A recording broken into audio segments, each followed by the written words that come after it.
Moves in, weaves his way, finds him out, score! 20 goals for the 8th consecutive season. And they score again. Shot stopped. Here's Tavares again, a save, rebound, score! Warner moves in. Now Matthews to Warner! Oh, what a play! To keep it a one-goal game. And they score! Shot blocked, Matthews again! Particularly, Igor Shesterkin, guys, 10-7 on the season, 302 goals against average, and a 902 save percentage. I'll flash his numbers since he returned from injury. Filk, I got to go to you. Do the Rangers have an Igor problem right now? You already handing out layups? Yes, I am. Seriously, come on. Like, and there's his numbers since returning. Are we blind or? Well, you get the starch defenders that are going to say, "Oh, nothing's wrong. There's nothing to see here." Yeah, I'm tired of that portion of the fan base that wants to blame everything on the defense and act like this guy doesn't have a problem. You would have been happy with a 900 save percentage from Quick and maybe like a 285 or 280 or 285 goals against them, correct? That would have been, we all would have been like, wow, that, good acquisition for a backup, right? Mm-hmm. No, we're not getting that from the guy that's supposed to be the starter right now. And yeah, he hasn't stolen a single game this year. That that the defense hangs him out to dry every damn game. Let's get rid of this narrative because I'm tired of hearing it. I'm tired of it. I'm tired of all the bullshit with, that's this defense hangs him out to dry.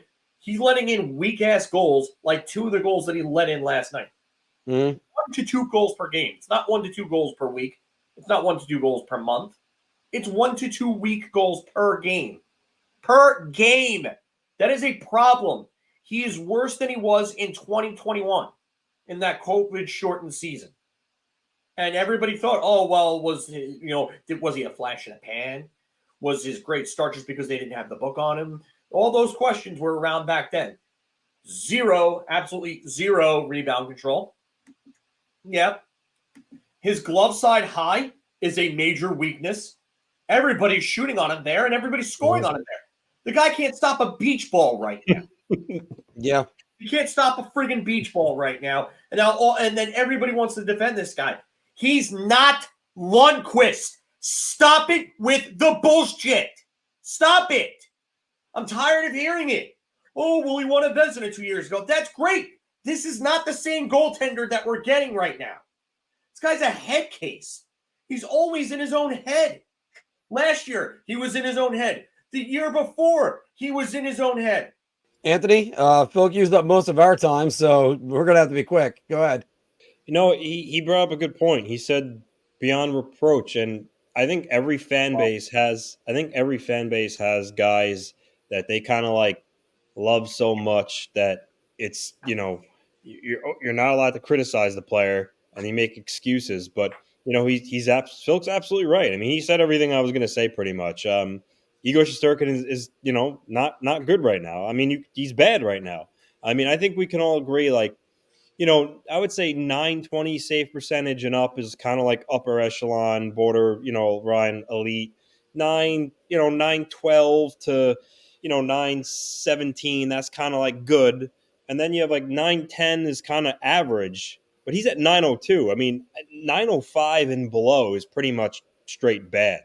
There's no way to sugarcoat that. And right now, a backup. Right now he's bad. He needs to find his game. I mean, we all saw his ability, what he did in his Vezina year, and he certainly can. He certainly can be a lot better. But the problem is, he needs to try to become a little more headstrong. I think it was Core that kind of said he was mentally weak, and it was funny. I said that. Marc kind of disagreed, but I think. 2 of us, at least on this panel, would agree that he is mentally weak. I don't think he is. I think that's one of his bigger problems. Filk mentioned that Timmins' goal, after it went in, he kind of like put his arms up, kind of like almost like blaming the guys, like saying, "Oh, I couldn't see it." You got to put the onus on yourself. You have to have a short memory, and you have to move on. and he needs to be better. I'm just going to bring this up because it's a good point. Ilya Sorokin has a .914 save percentage right now, which that's solid, and Islander fans are criticizing him. So it's low I for think him. the problem is when you have these two goalies that they have in New York, fans are used to putting up, 920 save percentages and above. When they play the way they're playing, the expectation's more and fans get on them. Difference is, Igor's at 902, which is bad. Sorokin's at 914, which is still pretty good. Just goes to show how people expect these guys to play. And, I think Igor will get it back. But like Filk said, right now, you got to go with Jonathan Quick. He's the better goaltender. There's really no debate about that. And then eventually, once Shesterkin starts to get his confidence back, he could take the lion's share in net. But for now, they need to go with Quick because he's definitely the better goalie. Yeah, my version on this is that it's not that he's mentally weak. I just think that's what the modern athlete is now. The modern athlete is streaky. They're front runners. They just, when things are going great, they can't go great enough. When things are going bad, they can't. They get worse than anything else in the world.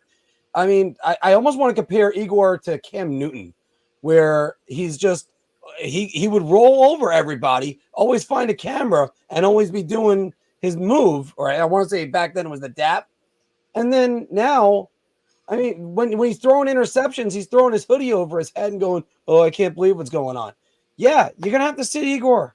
Now, do the Rangers have an Igor problem? You know what? Not right now, because you got Jonathan Quick, who's playing the way Ranger fans want Igor to play. I'd be concerned about this with Jonathan Quick, though, guys. The last two games, other than the LA game, he's had an under 900 save percentage. The Rangers cannot afford Quick to slip back into last year's Quick. That's what I'd be concerned about. Playing better defense in front of the both of them. I mean, it just goes to show you that one is getting the wins while the other is just not getting the job done. Yeah. And Valaket pointed it out the other day when he posted the stat.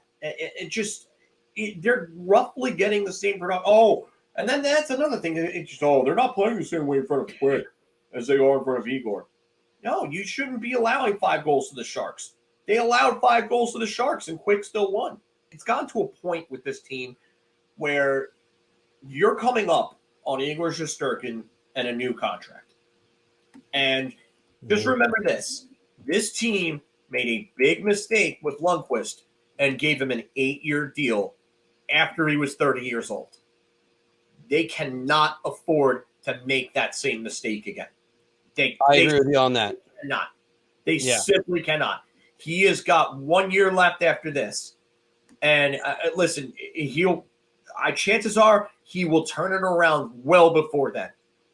But you have to look at the future and then look at the teams that have won Stanley Cups and look at the goaltenders that have been in net for those Stanley Cups. Do we think Adin Hill is great? No. Adin Hill's playing behind a great team. Same with Logan Thompson, and that's why the both of them are putting up comparable numbers on that Vegas Knights team. Same with Allmark and Swayman. You have that defensive core in front of you where you get McAvoy, Carlo, Lindholm, Grzelcyk. I mean, that's a solid 6 that they have. They have one of the better defensive units in the entire league. But you have to look at the future with this team. And if he continues to play like this, then maybe the Rangers should start looking at a trade maybe after this season. Because you cannot afford to give him an 8-year, $64 million contract at the age of 30. You can't. You need that cap money allocated elsewhere. Chris T, you kind of missed Phil. He did it in the very beginning, so you kind of got your wish there. So don't worry about it. He certainly did. Please like and subscribe to our channel. We have a lot of great hockey content and an entertaining interactive podcast. So check us out and our library of videos. Your ideas are intriguing to me, and I wish to subscribe to your newsletter.